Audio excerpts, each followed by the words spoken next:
मैं सच्ची कहानियाँ सुनाना पसंद करता हूँ, झूठ बोलने से बचता हूँ। मैं आपको 3-4 छोटी छोटी कहानियाँ सुना रहा हूँ। ये सारी कहानियाँ सच्ची हैं, 1-1% सच्ची हैं, पर मैं किसी का नाम नहीं लूँगा। जिनकी कहानी है उनका नाम नहीं लूँगा, उनकी प्राइवेसी का मामला है। पर हाँ, सच्ची कहानियाँ हैं। अच्छी बात है कि इन कहानियों के किरदार हम लोग नहीं बने, ईश्वर करे हम कभी ना बने, लेकिन कहानियाँ सच्ची हैं। जब मैं दिल्ली आया था 1990 में, मैं हरियाणा के एक शहर से, भिवानी से दिल्ली आया था पढ़ने के लिए।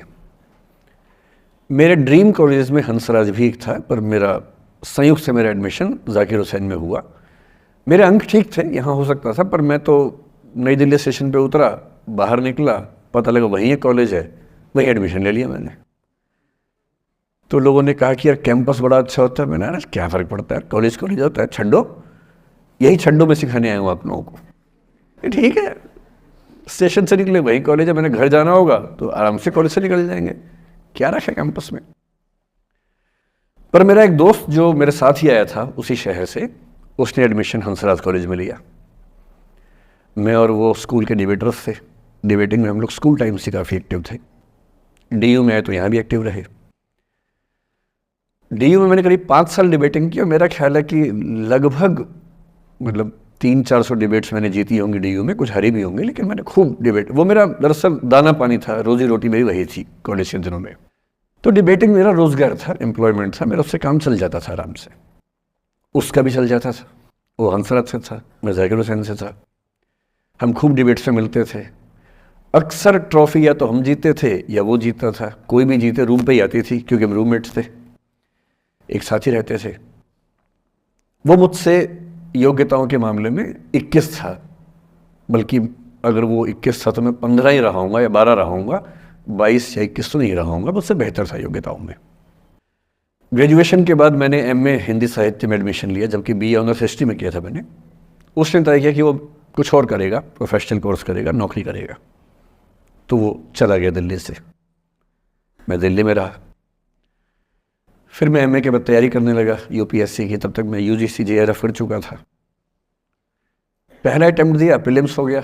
मेंस मेरा 96 के मेंस की बात कर रहा हूँ, मेंस शुरू होने वाला था, 2 दिन रह गए थे। करीब 10 दिन पहले वो मेरे पास आया हुआ था दिल्ली में, मिलजुल के अच्छे से बात करके गया था। उन दिनों उसका एक प्रेम संबंध कहीं हमारी ही एक मित्र के साथ चल रहा था। हम सब दोस्त थे, तो उनमें से 2 लोगों का आपस में का अफेयर था। मुझे नहीं पता क्या हुआ, लेकिन मेरे मेन एग्ज़ाम से 2 दिन पहले रात को 12 बजे एक फ़ोन आया और ये बताया गया कि मेरे दोस्त ने फंदा लगा के अपनी जीवन लीला समाप्त कर ली है। वो दिल्ली से दूर था कहीं, और जिस व्यक्ति के बारे में मेरी राय ये थी कि उतना जीवट वाला व्यक्ति कोई हो नहीं सकता, जो ज़िंदगी से हार सकता ही नहीं, जिसके होने से कई लोग हमेशा जीता हुआ महसूस करते हैं, वो चुपचाप एक बंद कमरे में ज़िंदगी से हार गया। मैं आज तक नहीं समझ पाया कि ऐसा कैसे हुआ। बाद में टटोला, उसके पेरेंट्स से बात हुई, भाई से बात हुई। उन्होंने उसकी याद में एक सोशल वर्क शुरू किया ताकि किसी और बच्चे को ऐसा ना करना पड़े। तो जो हल्का हल्का अनुमान हुआ वो है कि शायद कुछ ऐसा था रिलेशनशिप में जो नहीं संभल पाया था, और रिश्ता टूट ना जाए इसका दबाव बहुत ज़्यादा था, और वो दबाव झेल नहीं पाया। इस उम्र में ऐसा फेज़ आता है, कई बार आता है। ये एक कहानी है। एक दूसरी कहानी सुनाता हूँ। मैं आपको 2-3 कहानियाँ सुनाऊंगा, फिर उन सबका सार निकाल लेंगे एक साथ हम लोग।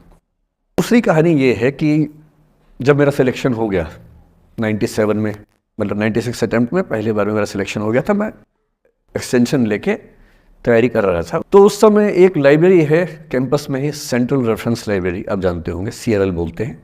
उस लाइब्रेरी में नीचे सब बैठ के पढ़ते हैं, और टॉप फ्लोर पे रिसर्च फ्लोर है जहाँ MPhil PhD वाले बच्चे पढ़ते हैं।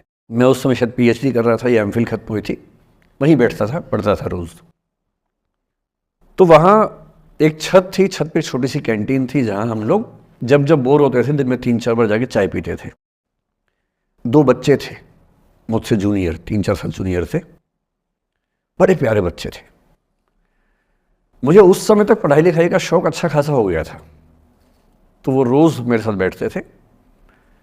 केवल बात करने के लिए, किसी मुद्दे पर बहस करनी है तो बहस होती थी, समझते थे।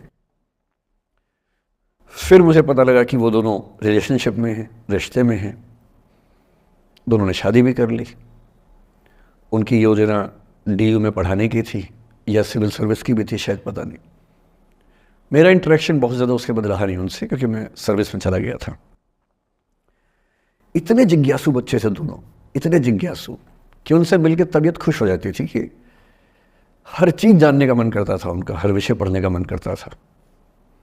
एकदम जीवन से भरे हुए बच्चे, आंखों में चमक ऐसे। फिर दोनों की शादी हुई तो मैं शादी में जा नहीं पाया, क्योंकि मेरा रिश्ता सिर्फ लाइब्रेरी में 1 घंटा गप मारने वाला था, उससे ज़्यादा था नहीं रिश्ता उनके साथ। फिर सुनता रहता था कि मैं सब बढ़िया चल रहा है, पढ़ाई कर रहे हैं, तैयारी कर रहे हैं। इंटरकास्ट मैरिज की उन लोगों ने, खूब हंगामा हुआ, दोनों घर में तलवारें खिंच गई। किसी तरह से तलवारें संभाली गई, मैनेज हुआ, दोनों साथ रहने लगे। और फिर 3-4 साल के बाद एक दिन मैंने खबर सुनी कि उस बच्ची ने फंदा लगा के जीवन लीला समाप्त कर ली। ये बात भी दिल्ली विश्वविद्यालय की। ये उस दौर के सब लोग इस कहानी को जानते हैं। मैं आज तक नहीं समझ पाया कि ऐसा क्या हुआ होगा। तो बाद में अनुमान जो हुआ वो ये, इंटरकास्ट मैरिज, परिवार का दबाव, समाज का दबाव, आपस के दबाव, टॉक्सिक रिलेशनशिप, अंत में उस दबाव को न झेल पाना और जीवन समाप्त कर देना, ये हुआ। ये 2 घटनाएं हैं। एक तीसरी घटना ये है कि दिल्ली में आज से 25 साल पहले एक घटना घटी।